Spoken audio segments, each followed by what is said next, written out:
she tried to get $12 million from the King of Morocco for an appearance. More pay for play. That's why I'm proposing a pact of ethics reforms to make our government honest once again. Press always asks me, don't I wish I were debating him? No, I wish you were in high school. I could take him behind the gym. That's what I wish. Well, Vice President Biden on the trail today, and there you see Donald Trump talking about the latest WikiLeaks dump, and these emails suggesting that Uma Abedin, Clinton confidant, emailing about efforts to get a $12 million contribution to the Clinton Foundation that Hillary Clinton managed to do. No matter what happens, she will be in Morocco hosting CGI, Clinton Global Initiative event, May 5th to the 7th, 2015. Her presence was a condition for the Moroccans to proceed, so there is no going back on this, continuing between John Podesta, Robbie Mook, and Uma Abedin. Giving some context, the Moroccans agreed to host the meeting with her participation. If she was not a part of it, the meeting was a non-starter, and it goes into the king personally committing approximately $12 million for both the endowment and to support the meeting. It will break a lot of China to back out now, when we had so many opportunities to do it in the past few months. She created this mess, and she knows it, Uma Abedin writes.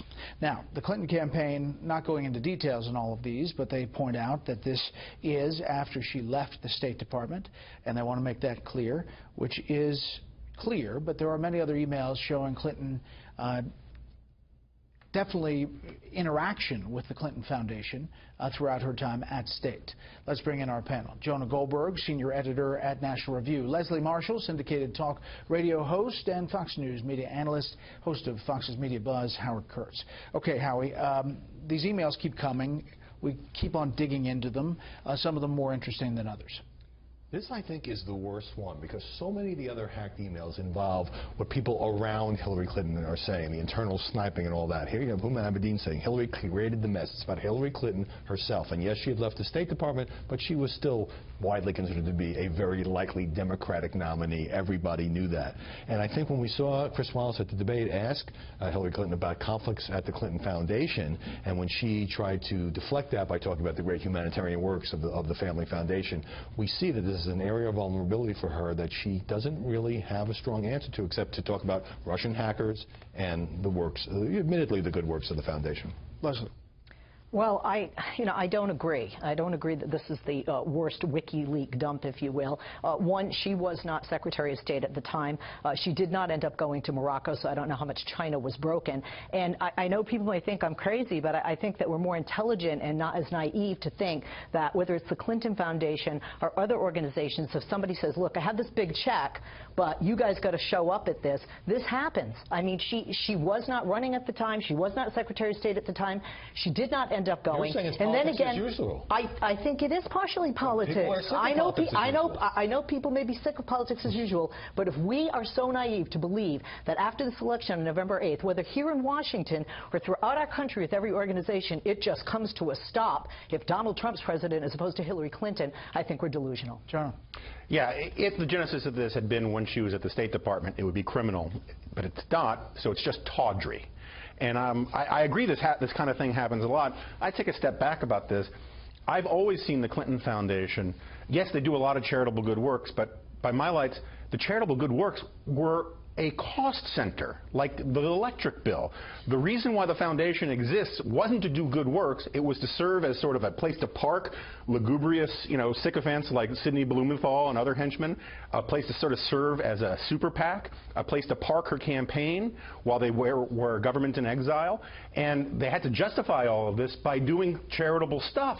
The Medicis built orphanages too, but they didn't do it because they were wonderful people. It was about power politics, and that's what the CGI and the Clinton Foundation has always been about. But they also revised where their policies regarding taking foreign donations and said, okay, these 6 nations are going to go to international efforts, whether it's climate change, health care. It was a little murky there for a while. It was a kind of a long, we're not going to take foreign donations, except we will continue to take them in the health initiative.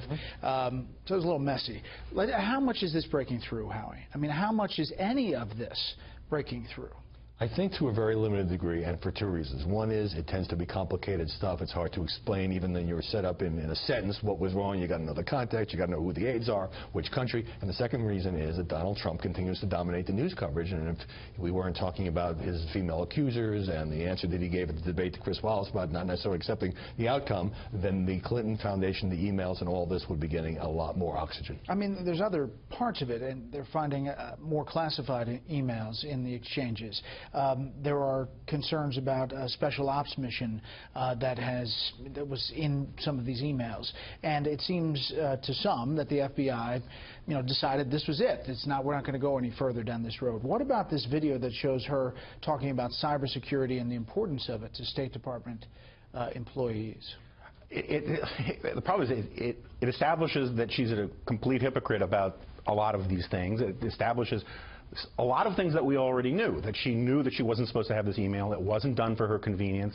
Every single factual assertion that she made in her first UN press conference has been proven in the mainstream media, the supposedly pro-Hillary mainstream media, to be a demonstrable lie. The problem is, I think Howie's exactly right, is that Donald Trump would rather be at the center of a media controversy in a negative way than allow the limelight to move to Hillary Clinton and let her actually take heat in a public arena, and it just sucks up all of the oxygen.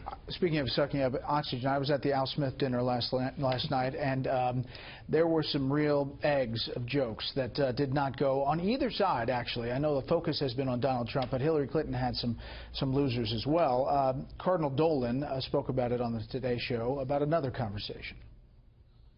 When we were going in, I said, could we pray together as we were waiting to be announced? And after the little prayer, Mr. Trump turned to Secretary Clinton and said, you are one tough and talented woman. And he said, this has been a good experience in this whole campaign, as tough as it's been. And she said to him, and Donald, whatever happens, we need to work together afterwards. Now, I thought this is the evening at its best. Leslie.